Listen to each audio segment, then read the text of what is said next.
Hello, my name is Jeff Rolka. Normally I'm on the other side of this piano, playing scales and doing voice lessons and talking about singing and music and stuff like that.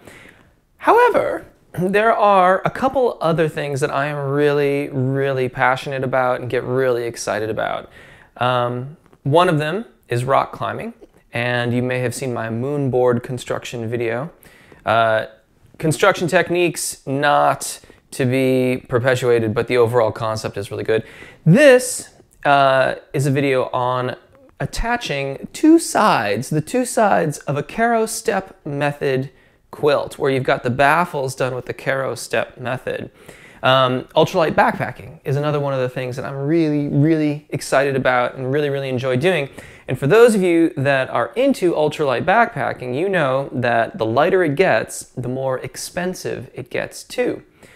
However, if you do a quick little search, you'll realize that the actual parts, with the exception of Dyneema is really expensive. It's a type of, it used to be called Cuban fiber.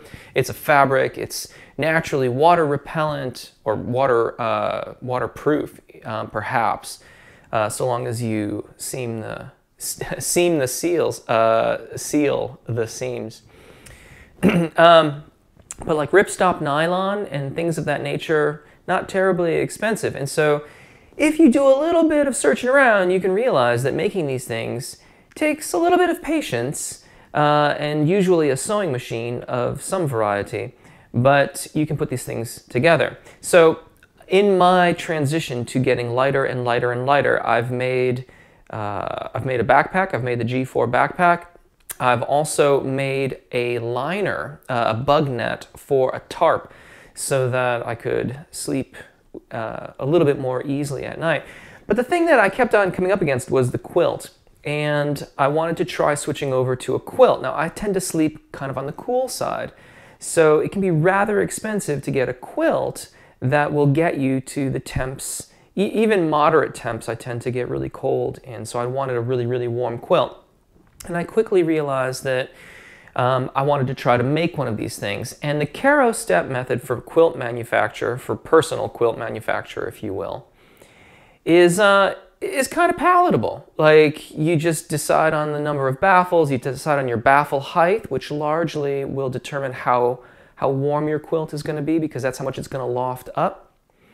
And there's actually a lot of really great videos on how to figure out the size of your quilt, how to figure out the baffles and how you want to do them, and calculating the down fill that you're going to need to go inside the quilt. So I'm going to let those videos do their job. The thing that I couldn't find, and I'm sure it's out there, but I couldn't find it anyway, is that when you attach the sides, you've got to you have to figure out a way where one side of the quilt has the baffles already sewn onto it. And then how are you going to get that sewn onto the other side? Now, aside from the fact that getting in there with the sewing machine is, just be patient with yourself and be patient with the quilt. Like, it's very easy to sew everything together, so you get like this sandwich effect where the needle is gone, because the silk nylon is so thin. So you got to be really careful and be really patient. But just figuring it out, and there's some information out there, but I just, measuring really carefully left a little bit too much to go wrong, because silk nylon can be quite stretchy. And also, when you sew silk nylon together, it tends to bunch up a little bit. Now, I could probably adjust my stitching or something, and maybe it would get a little bit more even, so I didn't, get so much constriction of the silk nylon. But in any case, I was really challenged. Now, here's the quilt, and I've got the two sides sewn together, and it all worked out really quite well.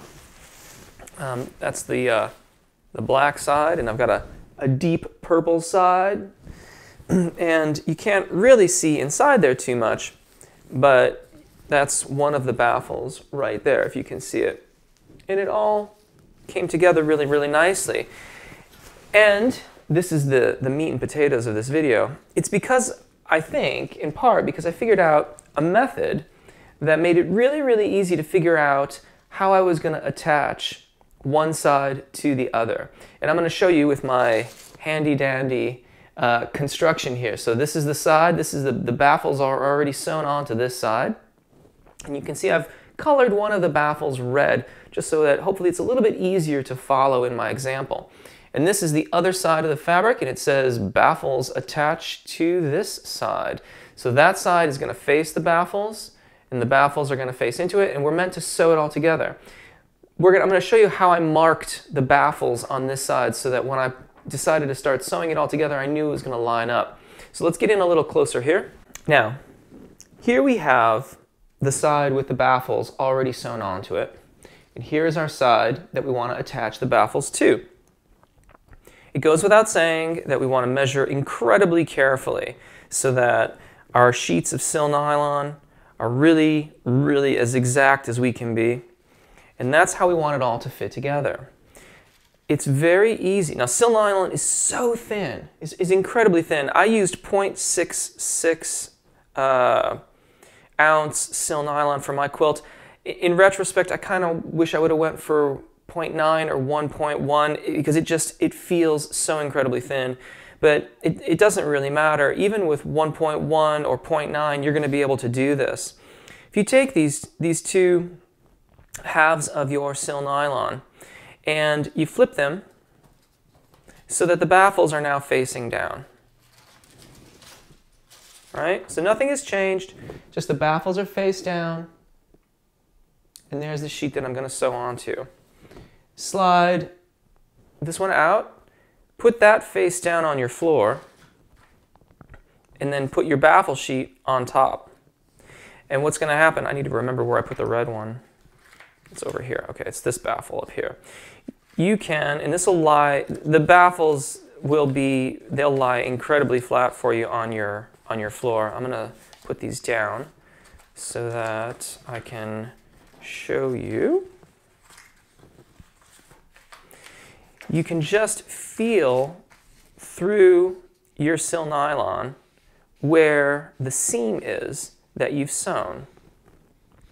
And then take your chalk marker, and I marked the top point, and I marked the bottom point. It's going to be in that H there.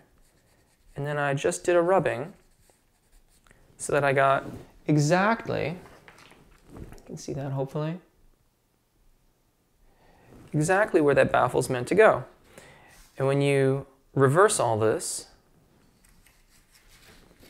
you get these two things to line up just perfectly. So the line and the baffle line up really, really well. And you can go through and mark every one of the baffles that way.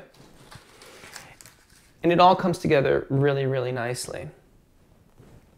And that's really it. I didn't use any kind of fancy chalk, just some, sort of typical little chalk to do the rubbings on all the seams where I had stitched the baffles on the one side, the one face of the quilt.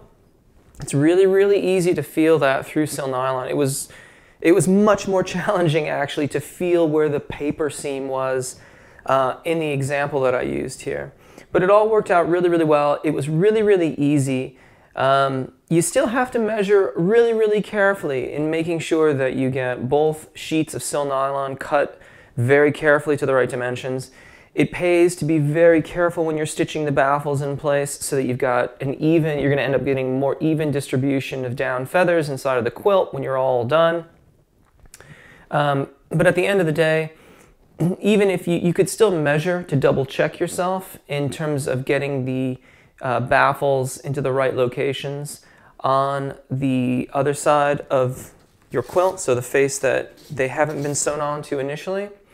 But flipping those sheets over like that also just made for a really, really easy and faster way to find out where I needed to stitch the baffles to on the face that they needed to be attached to. Additionally, if you were using an asymmetrical quilt pattern, so my quilt pattern ended up being just a grid, like a symmetrical grid across the sheets of sewn nylon, but conceivably, you don't need to do that. You could, in fact, do an asymmetrical grid. And in that case, unless you were extremely careful with your measurements and extremely careful with your stitching, and there was no loss of space or length or width anywhere in there, then something like this would make it much, much easier and a more reliable way to get the two halves sewn together. So there you go. I hope that helps. My name's Jeff. Enjoy making your ultralight backpacking gear, and maybe I'll see you out in the Sierra Nevada sometime. Bye.